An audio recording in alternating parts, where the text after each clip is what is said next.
All right, in the meantime, you've heard what the VA Secretary had to say about vets and their wait times, no big deal, saying that they're akin to folks at Disney World and the wait time for a ride.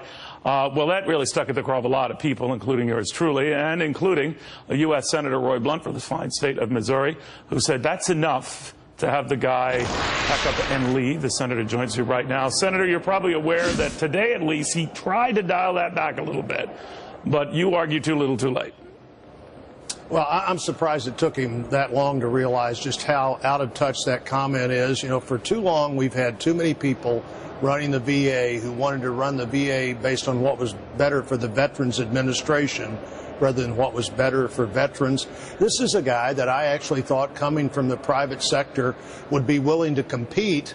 And they've taken the bill that I co-sponsored, that we passed a year ago, and made it almost impossible to be one of the competitors to the Veterans Administration. Let the Veterans Administration compete for veterans health care and see if they can do a better job. They're not doing it right now. If he had a private sector job, he would have already be gone. You know, the argument that he raised afterwards, he says, I'm a vet myself. I've served this country, and the last thing I'd like to do is do anything harmful to veterans. But what really bothered a lot of folks is service to the country notwithstanding, is the fact that he came in to address wait times and lines of vets who were waiting for care, and then he dismissed the very rationale for his coming to the VA in the first place. So it confused folks, didn't it? Well, it's very confusing, and frankly, I'm usually of the view that it's the guy at the top that needs to be replaced, not the people that work for him. And so whether it was almost anybody else, I've said, look, we ought to be looking at the top, not at this particular administrator. Because of that, I didn't vote for Ash Carter when he was confirmed. I didn't vote for Loretta Lynch because they said they were going to continue to do what they'd been doing at the Defense Department or at the Justice Department. I voted for this person because he came in and said, I'm going to change things.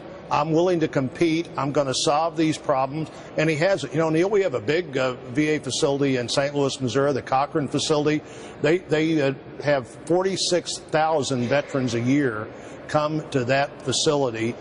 They've had eight part-time directors, 8 temporary directors for almost 3 years now, and things haven't gotten better under Mr. McDonald's watch. They've gotten worse.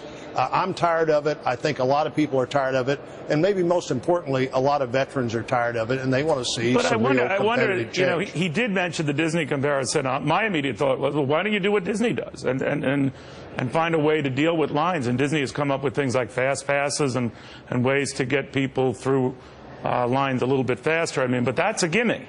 But we don't have a fast pass. We don't have something special set up for those vets who, let's say, might be in more dire health to move to the front of the line, to get the care they need right away.